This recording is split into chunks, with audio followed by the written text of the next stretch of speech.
Taurus, tignan natin kung ano yung mensahe para sa iyo ngayon. Keep in mind na ito ay general reading lamang, kaya hindi po lahat makaka-relate. Kaya pakilawakan ang isipan. Kung di kayo naka-resonate dito, huwag kayo mag-focus lang sa sun sign nyo. Panoorin nyo po yung inyong other signs, Moon, Rising, and Venus. At kung gusto mo naman, Taurus, na energy mo lang or energy lang ng person mo, yung ma-pick up natin, pwede kang magpa-private reading. Nandyan po yung link sa description box. Tarot Intentions by Aliana Reyes. Yun yung name ng page ko. Pero yung i-click nyo lang yung link dyan. Kasi may mga nanggagaya na, na name natin dyan sa Facebook. Kung gusto mo naman, sure na sure talaga, andyan yung WhatsApp ko. Yung WhatsApp number. Add mo na lang ako sa WhatsApp. Kung wala kang Facebook. Tignan natin, mensahe para sa'yo. Pag mag-inquire nga po pala kayo, sabihin nyo kung private readings ba, kunwari, how much po ang private readings, or how much po ang rituals, how much po ang lucky charms. Para yun na lang yung isasend ko sa inyo. So, meron tayo dito, the hero's trial. What current challenge is testing your strength? What will overcoming it teach you? Ayan. So, saan daw ba nasusubok yung lakas nyo ngayon? Meron dito, pwedeng literal. Kailangan nyo talaga ng lakas kasi may binubuhat kayo. Meron din ako nakikita rito na pwedeng, di ko alam kung caregiver ba yung iba sa inyo or merong lang kayo talagang inaalagaan na family member na merong sakit, ganyan. Pwedeng kayo yung nagpapaligo, nagpapalit ng diaper, could be meron dito bedridden yun nga po yung inaalagaan ninyo. Yan. So, nauubos talaga yung lakas nyo kasi mabigat. No, mabigat sila. Meron din dito, pwedeng may mga inaayos kayo ngayon. Basta may mga binubuhat kayong mabibigat. Or meron din akong nakikita na pabalik-balik kayo sa hagdan, taas baba. Sabi dito, what wisdom have you gathered? How will you integrate it into daily life? Ayan po, the return home. So, ano ba yung mga natutunan nyo outside na pwedeng ina-apply po ninyo sa inyong tahanan, sa inyong life ngayon? So, ito yung mga tanong sa inyo ni Universe, ano po. So, yung mga bagay na, or mga tanong na pwede po ninyong pagnilay-nilayan. So, tignan pa natin, ano pa yung mensahe para sa'yo. Mensahe pa po natin for Taurus, Sun, Moon, Rising, and Venus. Okay. So, meron talaga dito, pwedeng nasa bahay po kayo. Ngayon nga, sabi ko nga, pwedeng may caregiver dito kasi nag-aalaga po kayo ng taong may sakit. Ride the waves, life lessons, and growth. You will get through this. We have deep sea diving, way of the mystic, learn through experiencing depths. Depths. Yan. Follow the stream. Dedication, trust, future rivers, and oceans. So, medyo nagiging emotional kayo ngayon. So, pwede kasi na may napapagod talaga dito. Oo. Basta parang kung ano man yung ginagawa nyo, ano man yung binubuhat ninyo, nahihirapan kayo. So, ayun, nagiging emotional kayo. Pwedeng gusto mo nang huminto, ganyan. Para bang hindi mo na kaya yung sitwasyon na kinaroroonan mo. At gusto mo munang magpahinga or totally sumuko talaga. Tignan natin ano tong energy na to, yung ride the waves. Titignan lang natin kasi 'di ba marami kayong nanonood. Kaya titignan natin yung iba't ibang sitwasyon.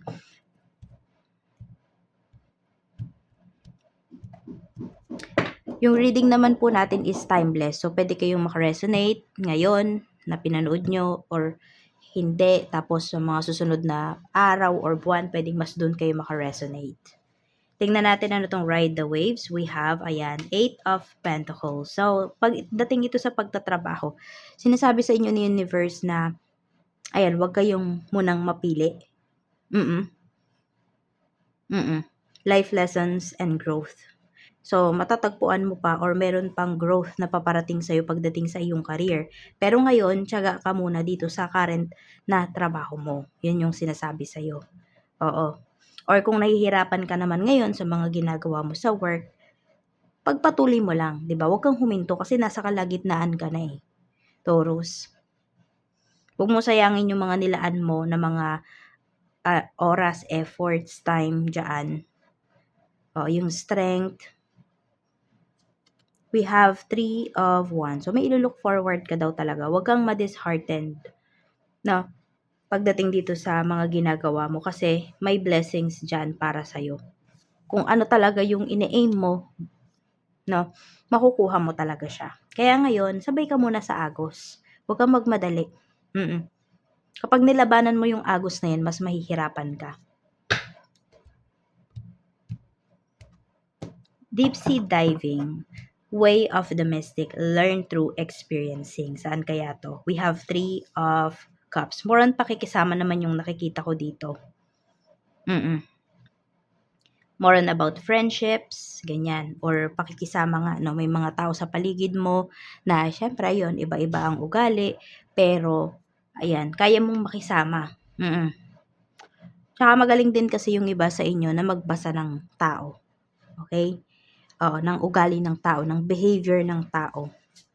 We have the Chariot. So, this is a successful, communication, successful gatherings. Kung may gatherings man kayo na pupuntahan po dito. So, enjoyin nyo lang daw. Yan. Diba? Kung ma-invite man kayo sa isang party, sa kasal, ganyan. Enjoyin nyo lang daw. Oo.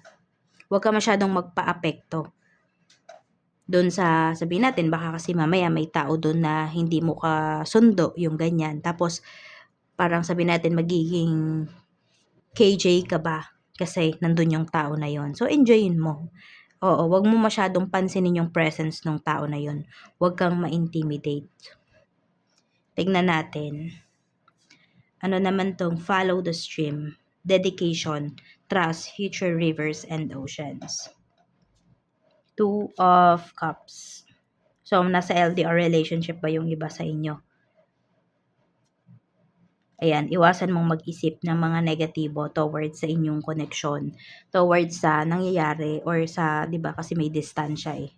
So, baka minsan nag-overthink kayo na iniisip mo na pwedeng may makilala na iba yung person ko, yung ganyan. Basta nandun yung trust, tsaka yung foundation, no? Matatag yung foundation ng inyong relationship. Nandun yung presence of mind. Walang matutukso. Kayang-kaya po yan, nalagpasan yung mga tukso na yan sa inyong relationship. At yun din, syempre, wag mo din, kung sino man yung nagtatrabaho sa inyo ng person mo, wag mo din naman bubungaran ng, ng negatibo. Pag mag-uusap kayo, minsan yun yung, yun yung nangyayari, 'di ba? Sabihin natin parehas kayong stress pero magkaiba lang ng level. Tapos pag nag-usap kayo, ang bungad lagi yung mga nakaka-stress na bagay, 'di ba? Kahit sino naman. Kapag ganyan yung laging binubungad ng isang tao sa iyo, gustuhin mo pa bang kausapin? 'Di ba hindi lang, it's either magmamadali ka or totally i-ignore mo na. So yun po yung wag niyong gagawin talaga na maging toxic yung mga usapan ninyo lalo na kung magkalayo kayo dito ng person mo. Kamustahin naman natin pagdating sa kamusta yung emotions mo ngayon. Tingnan natin. We have Knight of Pentacles. So, trying ka naman na i-manage talaga yung iyong emotions. Ayan. Pwedeng naghahanap kayo ng ibang pagkakaabalahan. Mga hobbies ba? Yun yung pinapakita rito. Meron din pwedeng naglalaro kayo ng mga online games. Ganyan. Medyo may gumagastos nga dito para sa paglalaro. Yan po.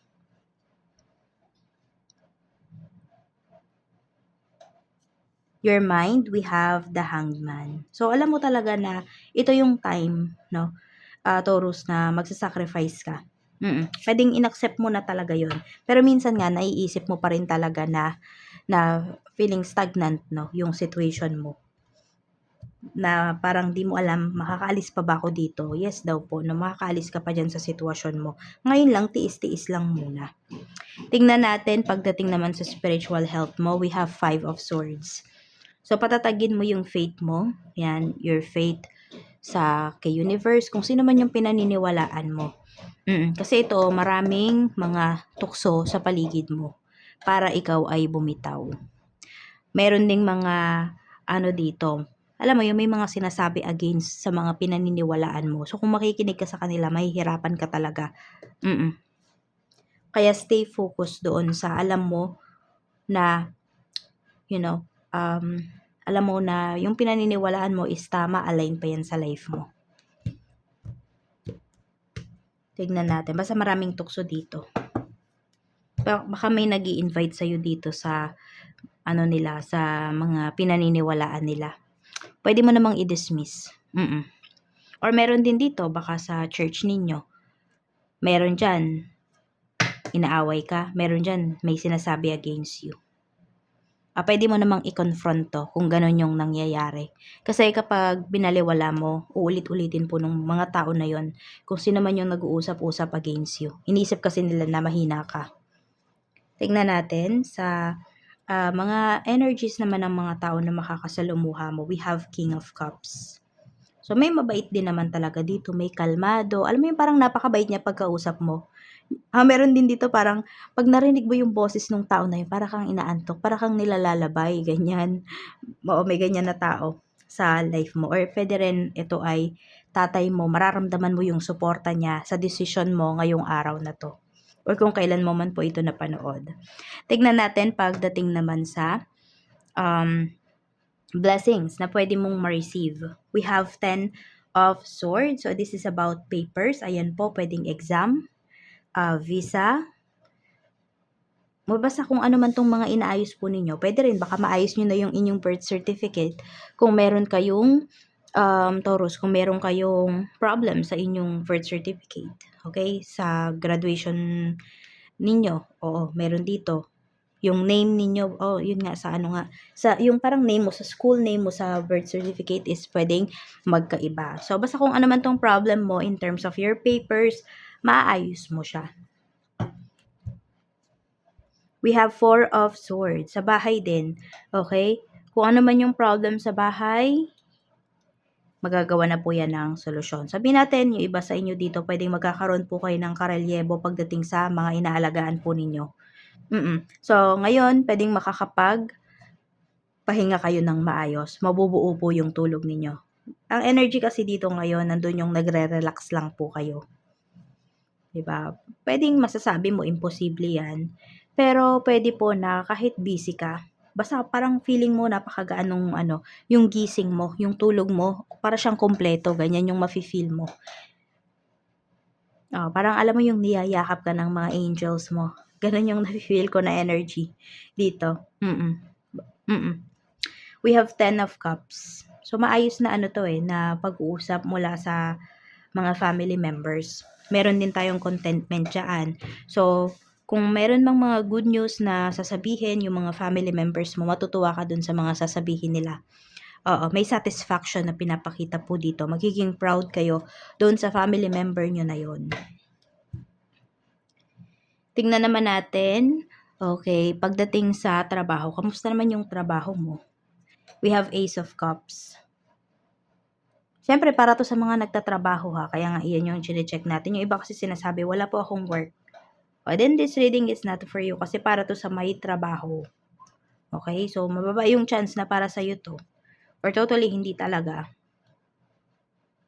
Yan. Smooth naman yung energy dito pagdating sa work. Alam mo yung tahimik, lahat kumikilos, lahat may ambag doon sa trabaho. Tapos, mababait din yung mga kasamahan mo sa work. Or baka ngayong araw lang na to, mababait sila. Parang di mo alam ano ba yung nainom nila, ano ba yung nakain nila, ba't ang babait. We have Queen of Pentacles.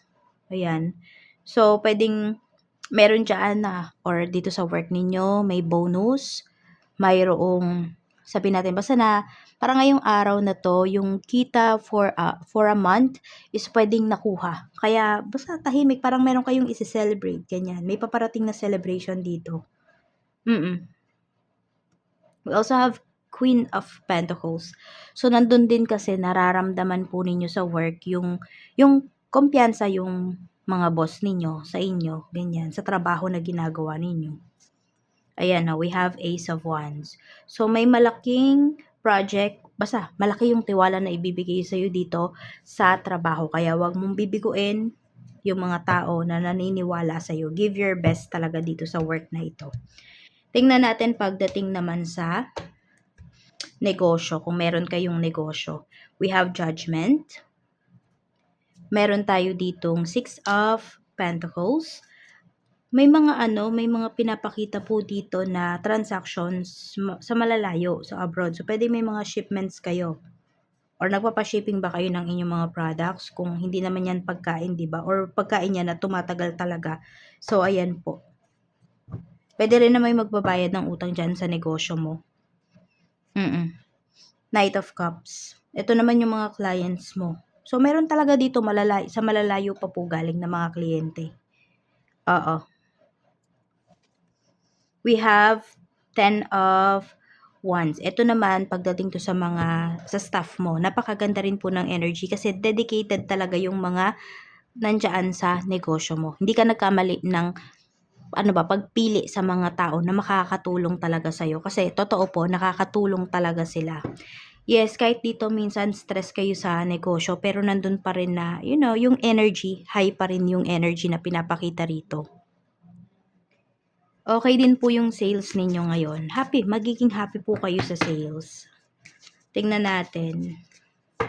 Kaperahan, overall energy ng kaperahan mo, 'di ba? Ang ganda rin ng energy ng iyong kaperahan. We have 10 of Pentacles. So, about stability po yan. So, may malaking halaga talaga kayo na pwedeng ma-receive. Medyo matagal-tagal nyo na pala itong hinihintay. So, kung merong may utang po sa inyo dito, pwedeng magbayad na talaga siya ng buo. Meron naman, kung kayo naman po yung may utang, Taurus, pwedeng makabayad na po kayo. O, matatapos mo na yung iyong kautangan. Ayan, meron nga ditong the moon energy. This is about completion. So, may makakabayad talaga rito. Or, yung iba naman po, pwedeng hindi naman sabihin natin na hindi kayo sa isang tao may utang, ganyan. Pwedeng sa isang corporation, ganyan po sa bangko, kung meron man, baka may kumuha ng sasakyan, ng bahay, sa home credits, yan. Or sa pay later, meron ba kayong utang, ganyan. Basta kung ano man itong mga online apps, meron din yung iba sa inyo. So, yun po, makakabayad na kayo. Alam mo yun, mababawasan na yung mga iniisip mo. Sa love life, tingnan natin, energy pagdating sa mga single. We have Queen of Wands. Alam mo, Taurus, marami nagkakagusto sa'yo dito. Yes, ayan. Madaming nagkakagusto sa'yo. Madaming naa-attract sa'yo. Pero, yung iba kasi, pwedeng hindi naman umaamin. Oo. Pero, may gusto sa'yo. Ganyan. Nafe-feel mo. Parang mas lumalakas ka kapag maraming pag may mga tao dito na nakakasalamuha mo na may gusto sa'yo. Baka na-absorb mo yung energy nila, yung good energy nila. Oo. Kasi meron dito, sobrang alaga nyo yung inyong sarili. Nakikita sa face po ninyo, sa skin ninyo. Tingnan natin. So, in short, marami din dito mga single na hindi talaga kayo stress. Kaya naalagaan nyo yung inyong sarili. Tingnan po natin sa mga, in a relationship, sa married, tingnan natin kung ano ba yung energy. Meron tayo ditong 3 of Swords. So, ligtas si single kasi sa mga married at in a relationship, mayroong heartbroken, mayroong third party na pinapakita rito. Tingnan natin ano yung nafe-feel. Ito yung energy ngayon. So, meron kayong dinideal, meron kayong pinoproblema ng person mo na third party. Nagbubulag-bulagan pa yung iba sa inyo. Hindi nyo matanggap ba? Kasi meron dito, masasabi mo na perfect yung person mo eh. Diba? Perfect yung relationship ninyo. Pwedeng nasasabi mo yun, wala ka nang hahanapin pa. Siguro before, nung hindi mo pa natutuklasan. Diba? Na meron palang third party. Akala mo perfect talaga lahat. Smooth talaga lahat. Pero ayan, meron palang problema. And selfish ang person mo. Sarili niya lang yung iniisip niya. Pwedeng tinatanggi pa rin niya to sa'yo hanggang ngayon. So, iba ba, nawala na ba kayo ng pake? Dahil hindi naman niya inaamin?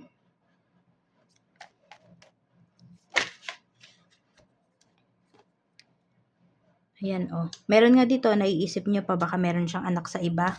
Possible po meron. Lagi bang maalis tong person mo? Ayan, oh. May pinapakita dito kasi may pinupuntahan siya. Ito, para lang sa ano ha. Ito yung talagang nafe-feel ninyo. Wala pang ganitong reading. Pero, yun na yung yun na kagad yung naiisip nyo. Mukhang may inaanakan yung person ko. Or mukhang may anak sa iba yung person ko. Yung tipong ganon. So, may lihim talaga rito. Or ano ba, kayo ba, pinagdududahan nyo ba kung anak nyo ba yung inaalagaan nyo? May ganyan ba? Feeling mo ba niloko ka dito ng asawa mo, ng person mo? Tapos pinaako niya sa'yo yung anak na hindi naman sa'yo? Pwedeng, ayan, kasi may tinitingnan talaga kayo dito eh. So, para to sa mga lalaki ha. Ayan oh. Parang sinasabi mo, anak ko ba talaga yun? Nako, magpa-DNA kayo kapag may nafe-feel kayo na ganyan. Bakit? Kasi makakasira yan sa family nyo. Makakasira po yan sa kaisipan nyo. At dun sa kaisipan ng bata. Kaya, ayun. Kailangan maghanda kayo ng budget dito. Magpa-DNA kayo. Yun yung gawin nyo. Kasi may, hindi mo maalis sa sarili mo na hindi ka magduda. May ganyan po. Tingnan natin. Kung hindi mo man to energy, okay, pwedeng ito yung energy ng asawa mo. Yan yung iniisip niya pagdating dun sa anak nyo.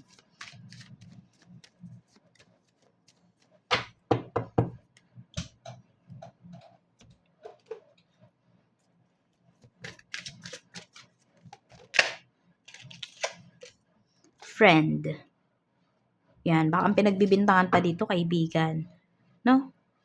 Follow nyo daw yung inyong intuition, sabi rito. Yan. Baka yun naman yung umaalis dito, yung sinasabi ko na may pinupuntahan. Sinasabi lang lagi ng person mo, friend niya yung pinupuntahan niya, pero pwedeng hindi. Oo. Kaya po, ayan yung mensahe para sa'yo. At kung meron man pong tao dito na gustong pumasok sa life ninyo, kaibiganin nyo daw muna, kilalanin nyo daw muna. Okay? At ayan naman, kung meron kayong problema ng person mo, ngayon, okay? Ito yung anuhin nyo. Kailangan may trust. Kailangan kasi, mas maganda kasi talaga pag yung relationship nyo nagsimula sa friendship eh. Or kinilala mo muna talaga yung person mo.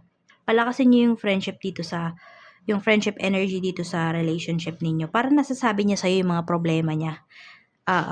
Kaya meron dito kasi natutukso, 'di ba? Kasi wala siyang mapagsabihan ng mga problems niya na kahit mag-asawa na yung iba sa inyo dito, magkarelasyon kayo, hindi siya nagpapaka-vulnerable sa iyo. So yan, ipa-feel mo sa kanya na nandyan ka, ready kang makinig. Pero sana hindi pa umaabot sa ganito ha. Ayan.